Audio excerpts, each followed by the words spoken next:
Pemirsa, Federasi Sepak Bola Asia AFC ambil keputusan keras usai pemain Persija Bruno Tubarao injak kaki pemain Persib Bekam Putra. AFC memutuskan untuk memberi sanksi dilarang bermain seumur hidup dan denda 900 miliar rupiah yang membuat Persib bobotoh senang. Di sisi lain, legend Persib Bandung Michael Essien dan legenda Persija Jakarta Ismet Sofyan sampai angkat bicara soal kasus ini. Bahkan Ismet Sofyan mengaku sangat malu dengan kondisi Persija Jakarta saat ini sampai bongkar rahasia besar. Benarkah demikian? Ini jelas bisa gemparkan bumi Pasundan dan bikin bobotoh Persib sangat bahagia.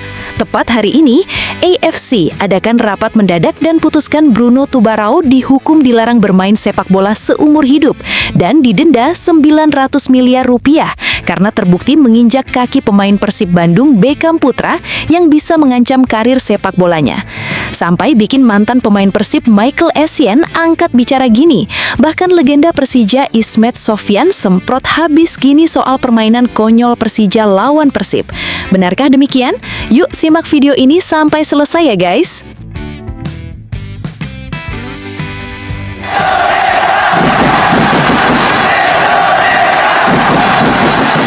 Sebelum dimulai pembahasan, mohon bantuannya untuk subscribe channel ini agar tidak ketinggalan info Timnas Indonesia. Dilansir dari situs web Fiksi Garuda, tepat hari ini, Konfederasi Sepak Bola Asia (AFC) memberikan perhatian besar terhadap insiden kontroversial dalam pertandingan panas antara Persib Bandung dan Persija Jakarta pada pekan ke-17 Super League 2025-2026 di Stadion Gelora Bandung Lautan Api, Minggu 11/10/2026. Laga yang berakhir dengan kemenangan 1-0 untuk Persib ini menjadi sorotan bukan hanya karena hasil akhir, tetapi juga karena dua momen dramatis yang melibatkan bek Persija Jakarta, Bruno Tubarao. Pemain asal Brasil tersebut menjadi pusat perhatian setelah melakukan blunder fatal yang berujung pada gol cepat Bekam Putra serta menerima kartu merah langsung pada babak kedua.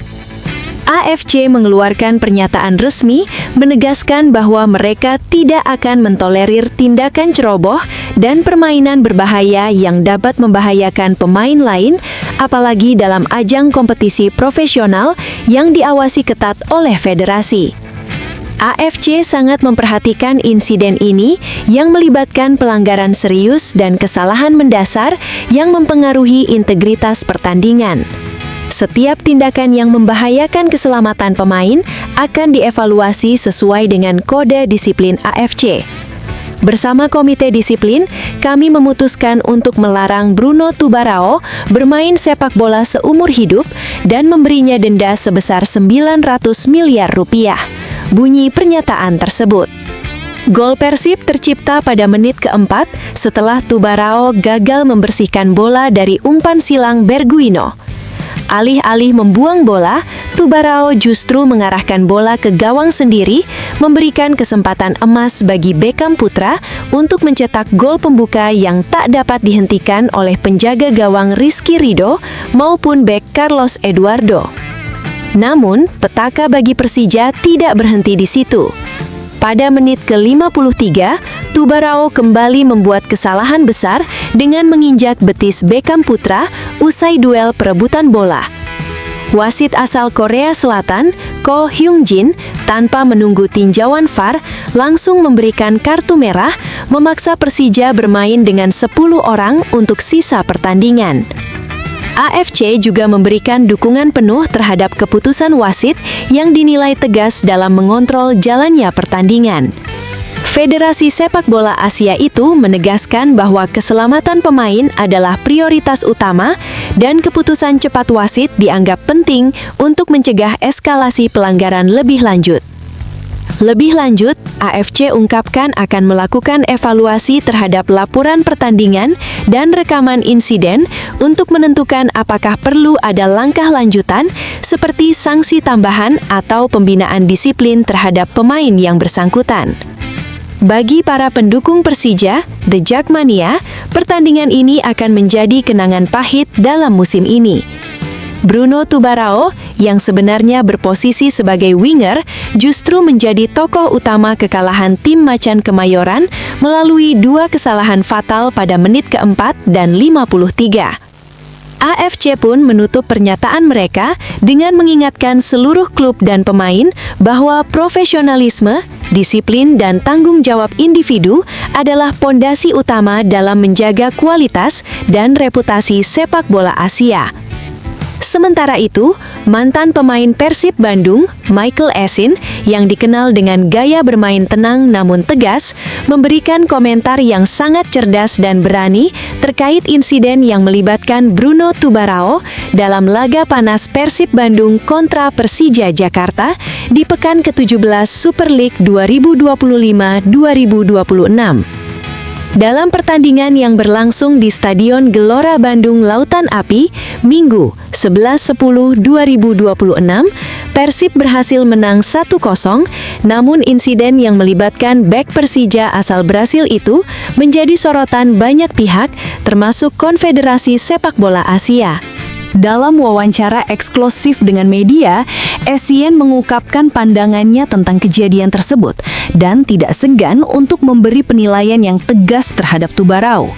Insiden seperti itu yang melibatkan kesalahan mendasar sangat merugikan tim dan juga reputasi pemain itu sendiri. Sepak bola adalah permainan yang penuh dengan tekanan, tapi setiap pemain harus sadar akan tanggung jawabnya. Tidak ada tempat untuk tindakan ceroboh dalam sepak bola profesional, ujar Essien. Essien yang memiliki pengalaman bermain di level tertinggi, baik di Eropa maupun Asia, menegaskan bahwa setiap pemain seharusnya bisa mengontrol emosi dan konsentrasi selama pertandingan.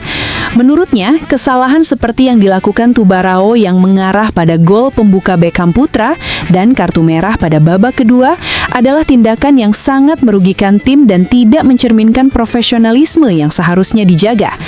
Saya melihat insiden itu sebagai tindakan yang tidak profesional.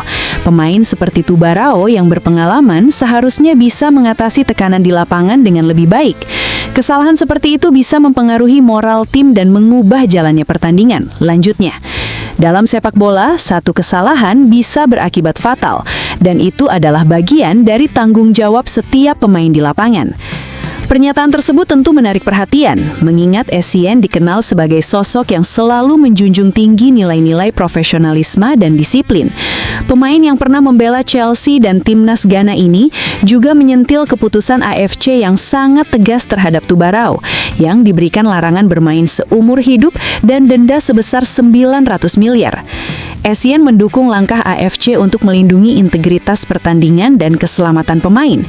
AFC sudah menunjukkan sikap yang sangat tegas dalam menjaga integritas pertandingan dan keselamatan pemain. Semua pemain harus belajar dari insiden ini dan lebih berhati-hati dalam bertindak. Sepak bola adalah olahraga yang penuh resiko, tapi kita sebagai pemain harus selalu bertanggung jawab atas tindakan kita, tambah Essien.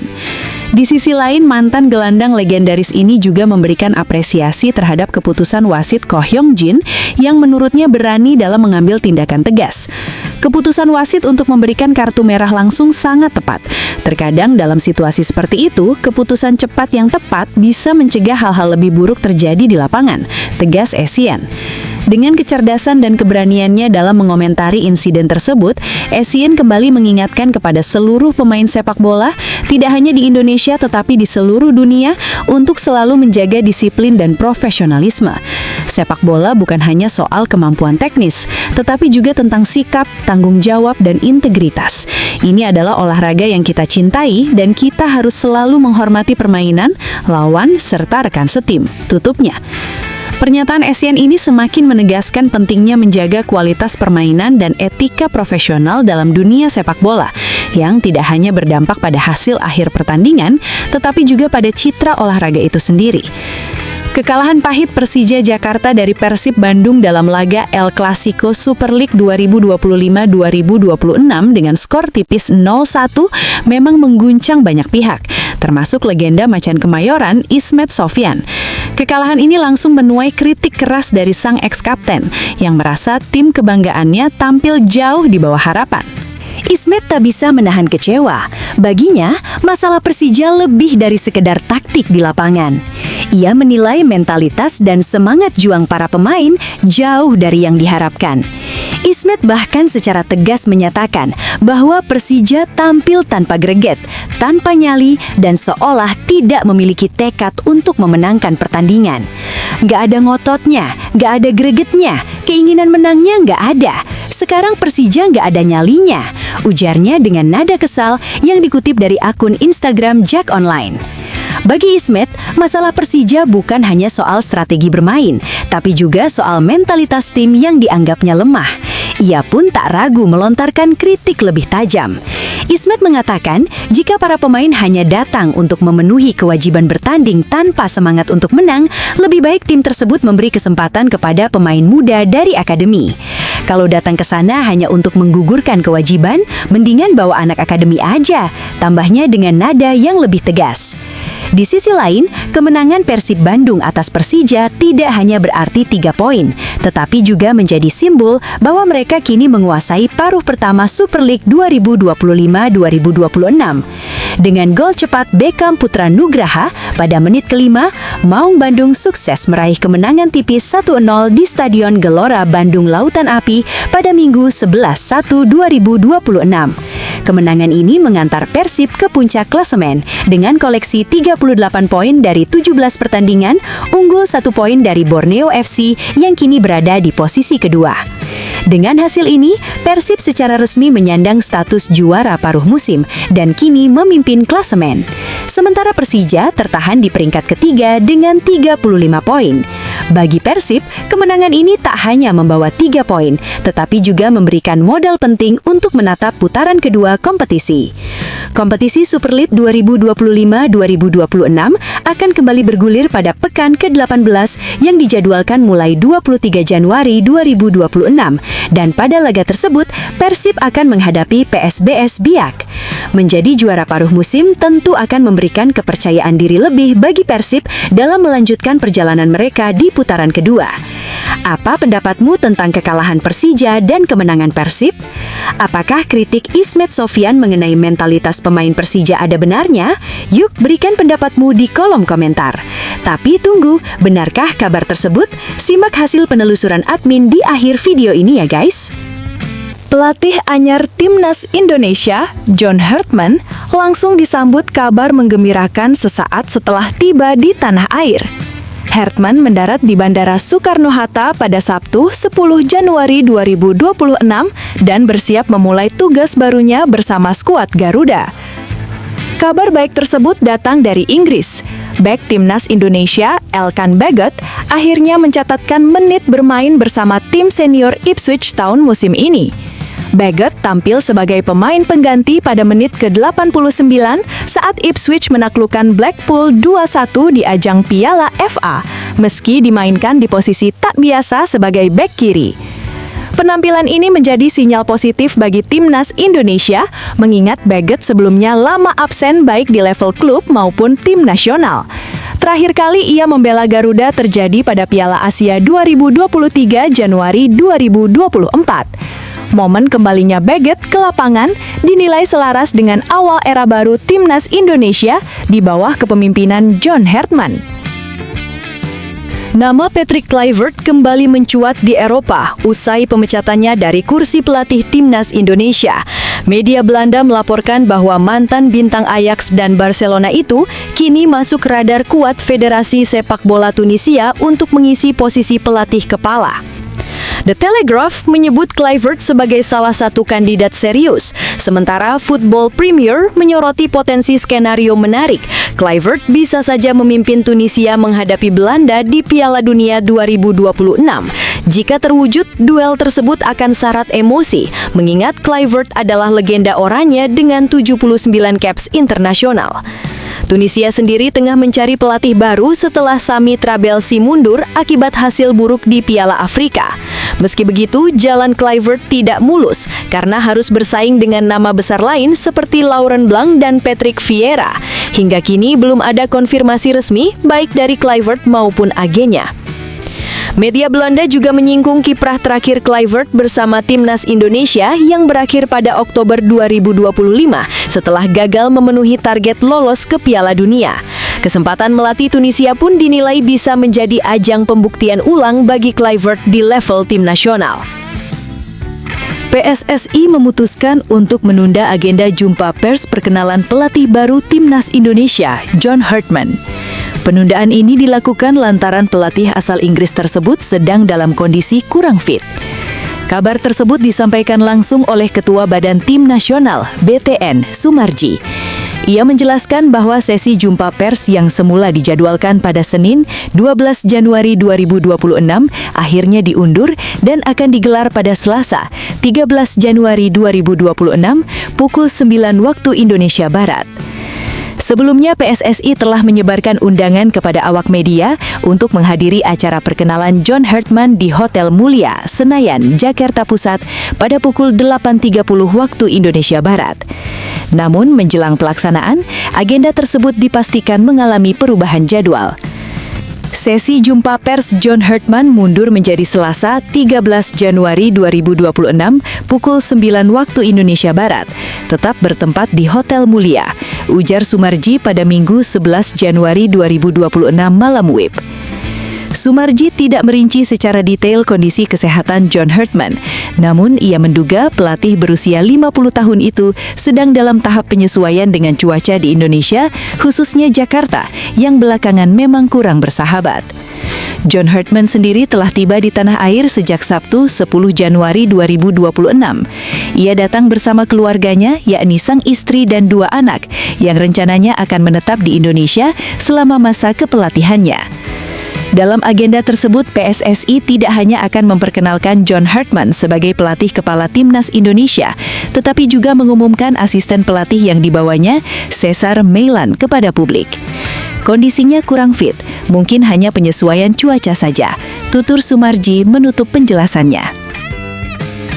Kevin Dix tampil gemilang saat Borussia Mönchengladbach membungkam Augsburg dengan skor telak 4-0 pada pekan ke-16 Bundesliga di Borussia Park, Minggu 11.1 malam WIB. Kemenangan meyakinkan ini membawa Gladbach merangsek ke papan tengah klasemen. Tambahan 3 poin membuat Mönchengladbach kini bertengger di posisi ke-10 dengan koleksi 19 poin dari 16 laga yang telah dijalani. Tuan rumah langsung tancap gas sejak awal pertandingan. Saat laga baru berjalan 8 menit, Joe Skelly sukses membuka keunggulan Gladbach lewat golnya yang mengubah skor menjadi 1-0. Keunggulan tersebut digandakan 12 menit kemudian. Kevin Dix mencatatkan namanya di papan skor setelah menjalankan tugas sebagai algojo penalti dengan sempurna. Sepakannya ke sudut kanan gawang tak mampu dihalau kiper Augsburg Finn Dahman dan membuat Gladbach unggul 2-0. Gol ini menjadi gol ketiga Dix sejak bergabung dengan Gladbach pada awal musim, sekaligus menegaskan peran penting pemain Timnas Indonesia tersebut. Meski sudah unggul 2 gol, tekanan Gladbach tak mengendor. Alhasil, Haris Tabakovic menambah penderitaan Augsburg dengan gol ketiga pada menit ke-36. Skor 3-0 bertahan hingga jeda turun minum. Memasuki babak kedua, Gladbach tetap dominan. Tabakovic kembali mencetak gol pada menit ke-61 untuk melengkapi kemenangan telak 4-0 atas tim tamu. Gol tersebut memastikan Gladbach menutup laga dengan performa impresif dan penuh percaya diri. Bek andalan Timnas Indonesia, Jay Itzes, menghadapi tantangan besar ketika harus berduel langsung dengan bintang AS Roma, Paulo Dybala, dalam laga Sassuolo kontra AS Roma. Meski timnya menelan kekalahan, pemain yang akrab disapa Bang Jay tetap menampilkan performa solid dan penuh daya juang di lini pertahanan. Sassuolo harus pulang dengan tangan hampa usai kalah 0-2 dari AS Roma pada pekan ke-20 Liga Italia musim 2025-2026. Pertandingan tersebut berlangsung di Stadio Olimpico Roma pada Minggu 11 Januari 2026 dini hari WIB. Nero Verdi sejatinya tampil cukup meyakinkan di babak pertama dan sempat menguasai jalannya pertandingan. Namun situasi berubah setelah jeda. Jay Itzes bersama rekan-rekannya mulai kesulitan meredam agresivitas tuan rumah yang tampil dengan pendekatan permainan berbeda di babak kedua. AS Roma akhirnya memecah kebuntuan lewat 2 gol cepat dalam rentang waktu kurang dari 5 menit. Manu Kone mencetak gol pada menit ke-76, disusul Matias Sule pada menit ke-79 untuk memastikan kemenangan I Giallo Rossi. Dalam pertandingan tersebut, Jay Itzes kembali dipercaya tampil penuh selama 90 menit sebagai palang pintu pertahanan Sassuolo. Media Italia, Sassuolo News, tetap memberikan apresiasi atas kontribusi Jay, terutama dalam meredam pergerakan striker tinggi AS Roma, Evan Ferguson. Penyesuaian fisik dan posisi di jantung pertahanan Nero Verdi menjadi dua faktor penting dalam menghentikan Evan Ferguson, tulis Sassuolo News dalam ulasannya pada Senin, 12 Januari 2026. Namun, media tersebut juga menyoroti bahwa Jay sempat mengalami kesulitan di babak kedua ketika harus menghadapi pergerakan lincah Paulo Dybala dan Matias Sule. Atas penampilannya, Jay Itzes mendapat nilai 5,5 dari Sassuolo News. Penilaian tersebut dinilai cukup positif, mengingat tekanan besar yang dihadapi lini belakang Sassuolo dalam laga tersebut. Tantangan tak kalah berat sudah menanti Jay Itzes dan kolega. Sassuolo dijadwalkan menghadapi Napoli pada laga berikutnya yang akan digelar di Stadion Diego Armando Maradona, Naples, Minggu 18 Januari 2026.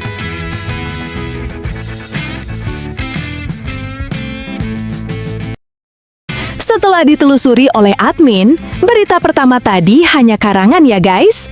Tujuannya untuk edukasi penonton karena mulai marak berita karangan yang menyebar di YouTube. Penulis juga sudah memperingatkan agar hati-hati sebelum menyebarkan video ke teman.